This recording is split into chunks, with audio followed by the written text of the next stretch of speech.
بسم اللہ الرحمن الرحیم الحمدللہ رب العالمین والصلاة والسلام علی رسولہ الکریم اما بعد فاعوذ باللہ من الشیطان الرجیم بسم اللہ الرحمن الرحیم عزیز طلبہ کرام السلام علیکم ورحمۃ اللہ وبرکاتہ۔ آج ہم اپنے کورس عالم اسلام کے وسائل و مسائل کا سبق نمبر 19 پڑھیں گے۔ آج کا ہمارا سبق اسلامی دنیا کے ایک اور ملک اسلامی جمہوریہ ایران کے حصہ اول پر مشتمل ہوگا۔ آج کے سبق کی جانب جانے سے پہلے پچھلے سبق کا خلاصہ جان لیتے ہیں تاکہ دونوں اسباق کے درمیان ربط کا ایک سلسلہ برقرار رہے۔ پچھلا سبق ہمارا جمہوریہ انڈونیشیا کے حصہ چہارم پر مشتمل تھا اور یہ جمہوریہ انڈونیشیا کا آخری سبق تھا۔ پچھلا سبق ہمارا جمہوریہ انڈونیشیا کے وسائل پر مشتمل تھا۔ پچھلے سبق کا ہمارا پہلا پوائنٹ جمہوریہ انڈونیشیا کے جنگلات تھے۔ دوسرا پوائنٹ جس پر ہم نے گفتگو کی وہ جمہوریہ انڈونیشیا کی معدنیات تھیں۔ تیسرے پوائنٹ کے اندر ہم نے انڈونیشیا کی مینوفیکچرنگ سے متعلق معلومات حاصل کی۔ اسی طرح پچھلے سبق کا چوتھا اور پانچواں پوائنٹ جمہوریہ انڈونیشیا کی زراعت اور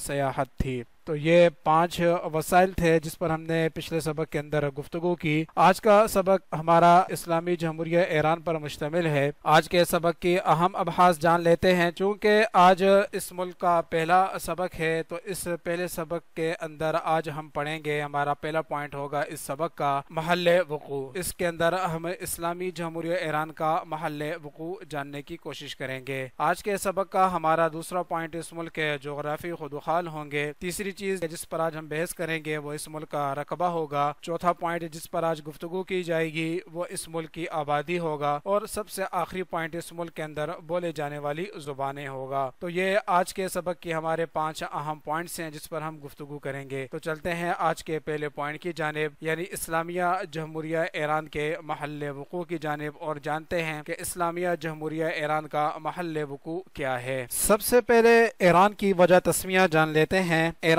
یہ ایک فارسی لفظ اریانہ سے ماخوذ ہے کہ جس کے معنی ہیں آریاؤں کا وطن۔ یہ ایک جنوب مغربی ایشیائی ملک ہے۔ اس کے پڑوسی ممالک پر بات کرتے ہیں۔ اس کے پڑوسی ممالک میں شمال کے اندر اس کا پڑوسی آرمینیا، آذربائیجان اور ترکمانستان ہے۔ مشرق کے اندر اس کے پڑوسی افغانستان اور پاکستان ہیں۔ جنوب میں خلیج عمان اور خلیج فارس ہے، جبکہ مغرب کے اندر اس کے پڑوسی ممالک کے اندر عراق اور ترکی واقع ہیں۔ تو یہ اس کے پڑوسی ممالک تھے کہ جس پر ہم نے گفتگو کی، یا آج کا ہمارا پہلا پوائنٹ تھا محل وقوع۔ اس محل وقوع کو سمجھنے کے لیے آپ کے سامنے ایک نقشہ پیش کیا جا رہا ہے۔ اس نقشے کے اندر اس کے پڑوسی ممالک پر ایک نظر دوڑاتے ہیں۔ جیسا کہ کہا گیا ہے کہ شمال کے اندر آذربائیجان، ترکمانستان اور آرمینیا ہیں، یہ شمال کے اندر اس کے پڑوسی ہیں۔ مشرق کے اندر اس کے پڑوسی افغانستان ہیں اور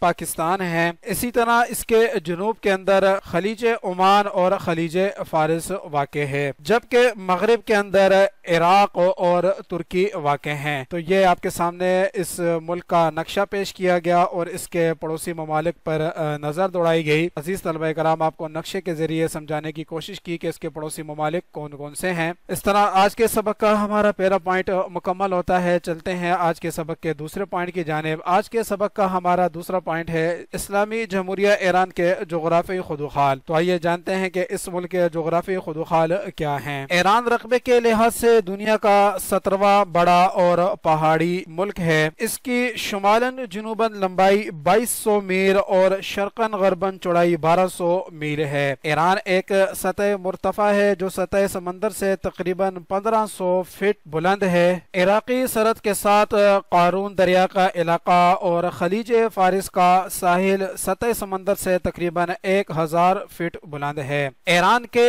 2 اطراف میں سمندر ہیں۔ ایک طرف چاروں جانب سے خشکی سے گھرا کھارے پانی کی بڑی جھیل نما سمندر بحیرہ کیسپین ہے، جس کے ساتھ اس کے سرحدی ہمسائے ترکمانستان، آذربائیجان، آرمینیا، روس، جبکہ دوسری طرف آبنائے عمان، ہرمز اور خلیج فارس سے سمندری حدود کی قربت عمان، متحدہ عرب امارات، سعودی عرب اور کویت سے ہے۔ شمال میں کوہ البرز واقع ہے۔ خشکی سے ایران کی سرحدوں کی لمبائی 8731 کلومیٹر ہے، جبکہ اس کے ساحلوں کی لمبائی 3180 کلومیٹر یعنی 1976 میل بنتی ہے۔ تو یہ اس کے جغرافی خدوخال تھے جو آپ کے سامنے پیش کیے گئے۔ اس طرح ہمارے سبق کا آج کا دوسرا پوائنٹ بھی مکمل ہوا۔ اب چلتے ہیں آج کے سبق کے تیسرے پوائنٹ کی جانب۔ آج کے سبق کا ہمارا تیسرا پوائنٹ ہے ایران کا رقبہ۔ تو جانتے ہیں کہ ایران کا رقبہ کتنا ہے اور اس پر تفصیلاً گفتگو کرتے ہیں۔ سعودی عرب کے بعد ایران مشرق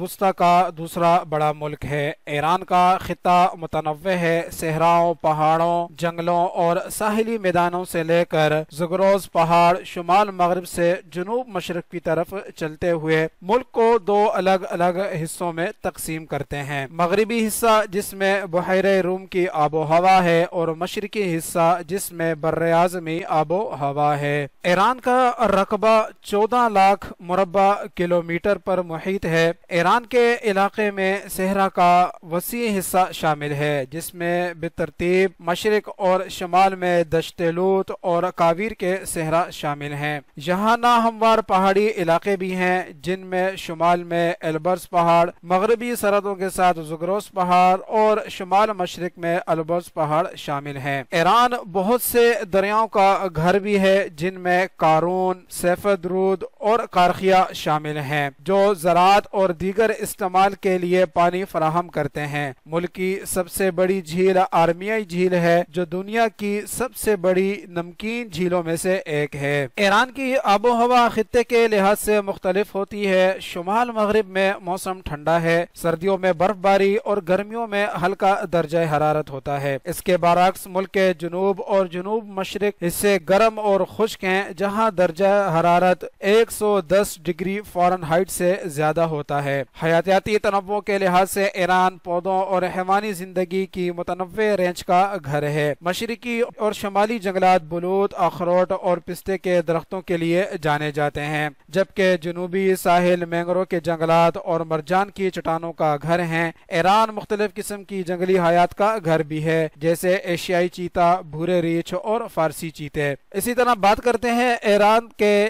بڑے شہروں کے متعلق اور جانتے ہیں کہ ایران کے بڑے شہر کون سے ہیں۔ ایران کے بڑے شہروں میں شیراز، مشہد، اصفہان، آبادان، اہواز، تبریز، قم، کرمان، زاہدان اور ہمدان شامل ہیں۔ اسی طرح ایران کی مواصلات پر بات کرتے ہیں۔ ایران ایک بڑا اسلامی ملک ہے۔ اس کی ریلوے لائن 7203 کلومیٹر پر مشتمل ہے، 303 ہوائی اڈے اور اس کی قومی فضائی کمپنی ایران ایز ہے۔ اس کی بندرگاہوں میں بندر شہید رجائی، بندر خمینی، بوش شہر، بندر عباس، چابہار اور خرم بڑی بندرگاہیں ہیں۔ خلاصے کے طور پر دیکھ لیتے ہیں کہ ایران کا علاقہ پہاڑوں، صحراؤں، جنگلات اور ساحلی خطوں کا متنوع مرکب ہے، جو نباتات اور حیوانات کے لیے ایک بھرپور ماحول فراہم کرتا ہے۔ اس کا جغرافیہ، آب و ہوا اور حیاتیاتی تنوع اسے ایک منفرد اور دلکش ملک بناتا ہے۔ اس طرح آج کے سبق کا ہمارا یہ پوائنٹ یعنی اسلامی جمہوریہ ایران کا حصہ مکمل ہوا۔ اب چلتے ہیں آج کے سبق کے اگلے پوائنٹ کی جانب۔ آج کے سبق کا ہمارا اگلا پوائنٹ ہے اسلامی جمہوریہ ایران کی آبادی۔ تو آئیے جانتے ہیں کہ اسلامی جمہوریہ کے اندر کتنی آبادی موجود ہے۔ ایران کی آبادی کا تخمینہ تقریباً 85 ملین ہے، جو اسے دنیا کا 18واں سب سے زیادہ آبادی والا ملک اور مشرق وسطی کا دوسرا بڑا ملک بناتا ہے۔ ایران کی آبادی نسبتاً کم عمر ہے۔ ایک اندازے کے مطابق 70% آبادی کی عمر 35 سال سے کم ہے۔ اس کی بڑی وجہ ایران کی بلند شرح پیدائش ہے، جو گزشتہ چند دہائیوں سے بتدریج کم ہو رہی ہے، لیکن تبدیلی کی شرح سے اوپر رہتی ہے۔ ایران بنیادی طور پر فارسی ہے، جو آبادی کا تقریباً 61% ہے۔ دیگر اہم نسلی گروہوں میں آذربائیجانی، کرد اور لورش شامل ہیں۔ یہاں چھوٹے اقلیتی گروہ بھی ہیں جن میں عرب، بلوچ اور ترکمان شامل ہیں۔ اس کی شہری آبادی پر بات کرتے ہیں۔ ایران مشرق وسطی میں سب سے زیادہ شہری آبادی والے ممالک میں سے ایک ہے، جس کی 76% آبادی شہری علاقوں میں رہتی ہے۔ دارالحکومت تہران ایران کا سب سے بڑا شہر ہے، جس کی آبادی تقریباً 8.7 ملین ہے۔ دیگر بڑے شہروں میں مشہد، اصفہان اور شیراز شامل ہیں۔ اس طرح ہمارے آج کے سبق کا چوتھا پوائنٹ مکمل ہوا، جس کے اندر ہم نے ایران کی آبادی پر گفتگو کی۔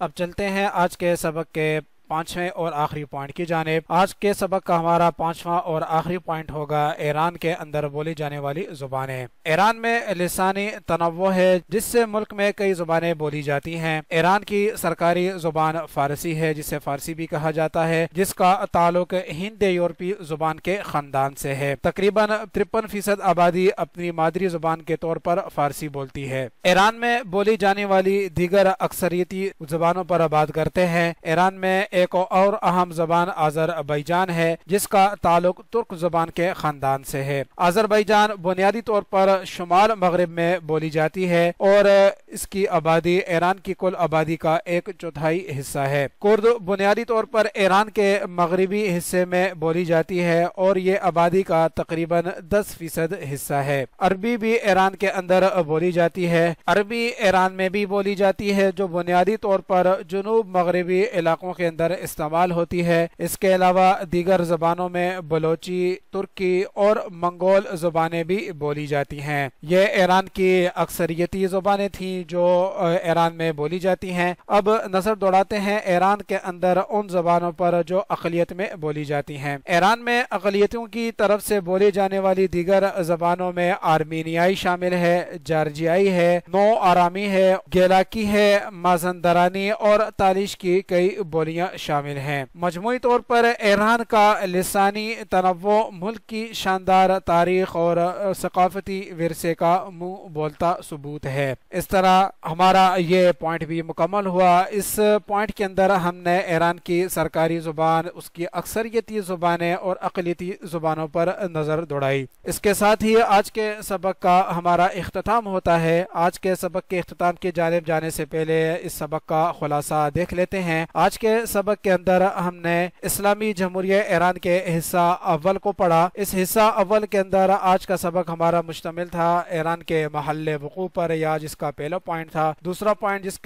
جس پر ہم نے گفتگو کی، اسلامی جمہوریہ ایران کے جغرافی خدوخال تھے۔ آج کے سبق کا ہمارا تیسرا پوائنٹ اس ملک کا رقبہ تھا۔ چوتھا پوائنٹ جس پر آج ہم نے گفتگو کی وہ اس ملک کی آبادی تھی۔ پانچواں اور آخری پوائنٹ اس ملک کے اندر بولے جانے والی زبانیں تھیں۔ تو اس خلاصے کے ساتھ ہی آج کا ہمارا سبق مکمل ہوتا ہے۔ تمام طلبہ سے اجازت چاہوں گا۔ السلام علیکم ورحمۃ اللہ وبرکاتہ۔